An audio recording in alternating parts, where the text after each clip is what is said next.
My name is Jason Powell. I am professor of chemistry and physics at Ferrum College, and I've been doing research with polyoxometalates for many years. For the past 2 years now, we've had a grant where I've been able to hire students to do work funded by the Defense Threat Reduction Agency through a local company. And the main purpose of this seminar this afternoon is to allow 3 of the 4 students to actually talk about their work in public, which is really exciting for me because in the past with this project, they've not been allowed to talk about their work. The awkward part is they're allowed to talk about it with you, but I'm not allowed to post it on the internet. So the people who have either skipped or missed seminar this afternoon are going to miss out on the best part of the presentation. So the rest of you have to sit through the boring part with me, but then the students will talk about their work too. And I'll introduce them when the time comes. So the first thing, there's some scary words in this title, right? Just the first one scares a lot of people. When I interviewed here, Carol remembers that's something that I talked about, and I've always been excited about them. They are very cool things. But by the time when I was finished, I was here interviewing for a job, and I'm looking around, and one of the people she was talking to was a more seasoned faculty member. He passed away recently, but he had white hair and a curly handlebar mustache, and I saw the 2 of them just wave their hand over their head. So.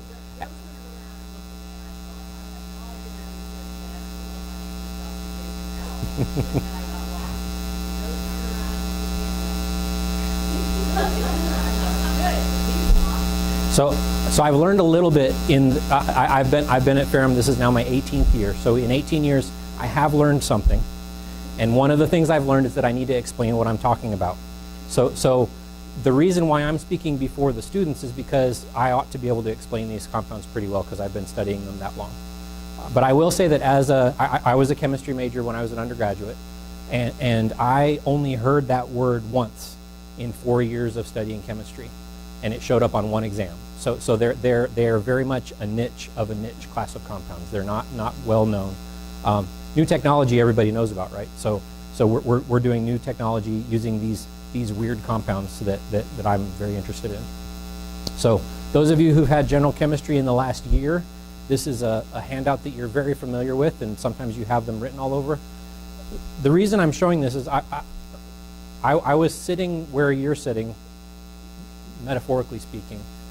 Let's round and call it 20 years ago.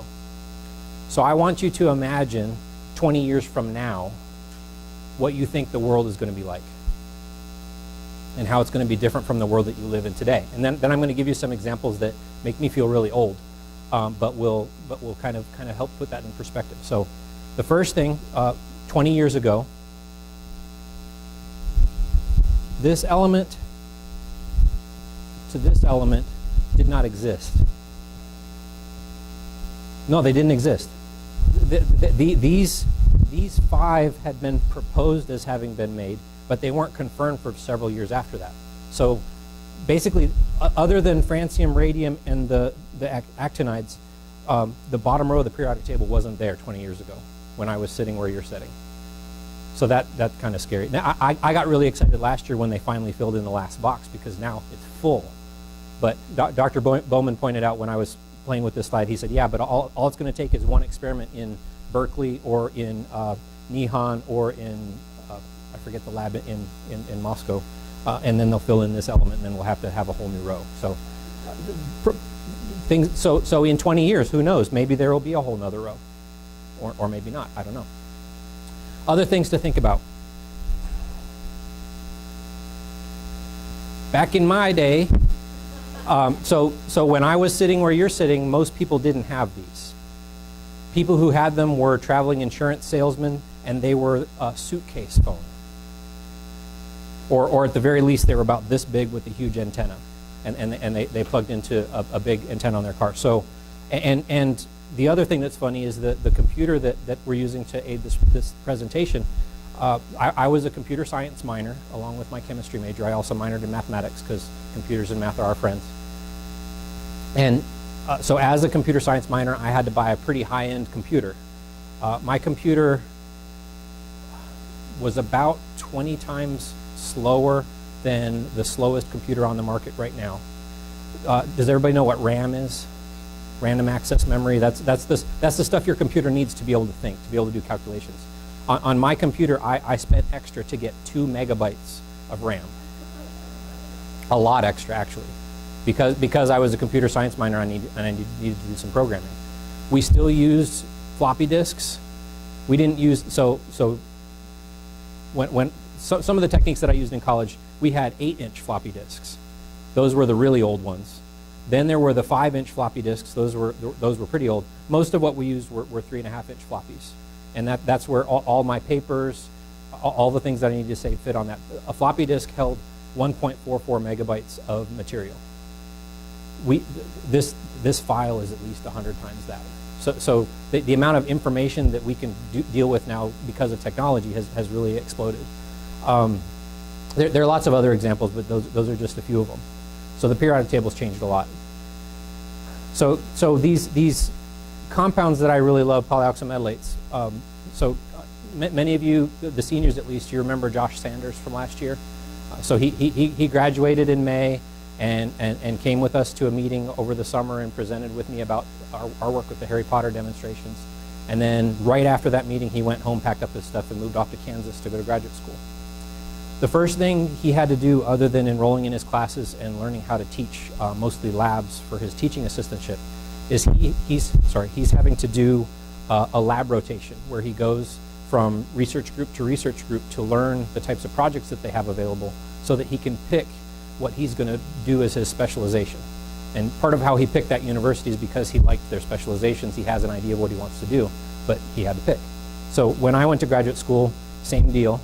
I knew I wanted to study inorganic chemistry, so I went around to the 8 different faculty at my university who studied inorganic chemistry. And there were 2 professors who really caught my attention. One of them, he was a really good analytical chemist who also liked inorganic chemistry, and his specialization was in atomic force microscopy and scanning tunneling microscopy. And just to back up to this first slide, so the picture, the reason I picked this as the title slide, that's a picture of an integrated circuit. And each of those little features on that silicon wafer are on the order of 10 microns in size. A scanning tunneling microscope or a scanning or an atomic force microscope can resolve features down to less than 1 nanometer. So thinking in terms of a DNA molecule, you can actually image a DNA molecule stuck on a surface with one of these microscopes. They're very, very powerful. So I mean, I'd heard about them as an undergraduate, but the researchers who got the Nobel Prize for that got it in 1986. So it's a relatively new technology. They're still not in every lab, so they're pretty fancy. So I thought I'd love to work with that tool. The other guy that got me excited was the guy who works with these compounds, and he would hold up these kind of models and talk about things. So in your chemistry class, you study lots of boring little things like this. This is a model. It could be sulfate, it could be phosphate. In this case, it's molybdate or tungstate, where you've got a metal atom in the middle and 4 oxygen atoms around it. Well, if you do a little bit of chemistry voodoo, basically acid-base reactions, you can take this thing and turn it into this thing with a little bit of help. There are 2 basic kinds of polyoxometalates. These guys over here, the little ones, they're boring to me. These are the ones that only have 1 kind of metal in them. They're called isopolyoxometalates. And depending on the pH and the concentration and all the things that you add in, you can make all kinds of different shapes and sizes. And then you can get fancy and you can include a second metal and you make what's called a hetero polyoxymetylate. So going from this isopolyoxymetylate, this is MO6O19, I just add in a phosphorus, and this is PW12040. So now I've got a phosphorus atom in the middle and I can make a bigger cage. And then I can chop it into pieces and I can put 2 of those together and make a little football, or I can make a donut, or I can make a bigger donut. And we don't really talk about it in chemistry very much. You talk about it more in biochemistry. The size and the structure of molecules are really important to the way they function. So molybdate does some interesting things, but hexamolybdate does more interesting things. And crazy molybdate does even more than that. So we can make all these different things. All of these compounds are well documented in the literature. You can look up a recipe, and if you can follow a recipe, you can make these compounds. And part of what Rachel and Ricky, Les, Jared are going to talk about is following recipes and making compounds. This is the periodic table again. What I've done is I've shaded in very broadly. Those are all the different elements that can be incorporated into polyoxometalates. So all of you know, if you've had general chemistry, different elements have different properties. If you can bring all of these into different compounds, you can do some pretty wacky stuff. And of course, oxygen is very important to hold everything together. Here's kind of how they work, and we try to stick to a system when we're doing the formulas. Naming these things is a bear. If you thought memorizing the nomenclature rules in general chemistry was bad, or memorizing the naming rules in organic chemistry was bad, don't ever try and name these things. I specialize in this field. I don't name these things. The article that explains how to name them is on my shelf, and I try not to look at it. It's very scary. So I like to use the code names. So TBA4, PVW11040. When I see that formula, I know that means one of these things, where the middle is a phosphorus. That's why it's purple. One of these silver things on the outside is a vanadium. The other 11 of them are tungstens. And then floating somewhere in the solution outside that ion, we have what I call TBA, which is, since Dr. Grahowski isn't here, I can that's just organic stuff. But it stands for tetrabutyl. So those of you who've had organic chemistry, you know butyl means 4 carbons. So C4, that should actually be a 9. C4H9 is stuck to a nitrogen. You've got 4 of those, and that makes a thing that floats around. And what it does is it neutralizes out the charge on this ion. It's embarrassing to have a typo on this kind of talk. And we can change X, Y, Z, A, B, C. We can put in all kinds of stuff. It's pretty powerful stuff. The other thing that I don't have slides for this, but the other substance that we're working with for this project is one that I've been working with for a little bit. So anybody who's played with models, so red is oxygen, silver is a metal, purple is one of the nonmetals. What's black? Carbon, I hope. So this structure, does anybody know it? Some of you are wearing it as jewelry. This is the diamond structure. So every carbon has 4 bonds. Every bond is connected to another carbon. It's a nice, and it connects out in infinitely in 3 dimensions. And when you have an element that has another form with different properties, what's the fancy term for that? It's not an isotope, that's different mass. It's an allotrope, different property. So diamond, this is C60, it's called buckyball. This is a nanotube where you have half a buckyball on a sheet of, what's it called when you have carbon in a big sheet? Some of you those of you who are taking notes in pencil right now are actually using it. It's graphite. But then if I take one of those sheets, and this isn't going fast enough. These models are so fun to play with, by the way. If you take one of these sheets and you unroll it, and you isolate just this molecule, this is called graphene. And this is another thing that, well, it existed, but we didn't know about it back when I was in school. It's only been in the last 10 years that this was known and characterized, and there are procedures for preparing it. It turns out that this stuff is really cool. Polyoxometalates are really cool. You put them together, and who knows what they can do. And that's kind of where we're trying to see how the technology works. So here's where it ties in. So I'm a chemist, prepared by chemists to do chemistry. And when you earn a PhD, what you've done is you've carved out your little niche in knowledge, and you said you've discovered something that nobody else discovered before, or you've explained something that nobody else has explained before. And in my case, it's a big book, half of which is computer code that like 7 people have read. And it's been around for a long time, so not so great. But it turns out that I posted my dissertation on the internet when I got here, because I knew about web pages and stuff. To you guys, that's, of course, as soon as you write something, you post it someplace, right? On Instagram or Facebook or whatever. So, but back in my day, that was a big deal to put something up on the internet. I'm really glad that I did, because somebody was doing a web search for polyoxometalates, because at that time there were 3 research groups in the United States that did work on polyoxometalates. I had just graduated from one of them and was establishing myself as a new professor at a small college, put this thing out on the internet. It turns out that this company was a group of people in Radford who needed some help working with polyoxometalates. What they do is they take things that people already know about and they try to develop, really in the grand scheme of things, they would love to develop patents. Because if they can patent a way of doing something, then they can license that to a company who will use that technology, and then they make money without having to do anything else, because somebody else is doing their stuff.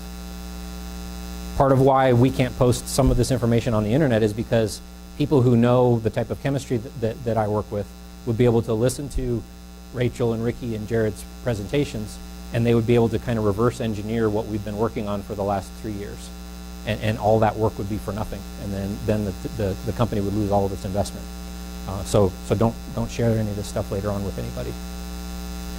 Those of us in academia, we like to write stuff, so sometimes you'll write something that you want to copyright so nobody else can steal it. There are also trade secrets, like a secret formula. Trademarks are more for like branding and things like that. And if you follow the news, Apple will sue Samsung because their phone has the same corners or the same color button, or it's kind of ridiculous, but there's big money in intellectual property. And that's a big part of why for the seminar classes we make you document your sources, because if you came up with something original, that could be really cool, but we need to know that it was original to you. If it's not original, we didn't need to know where you got it from.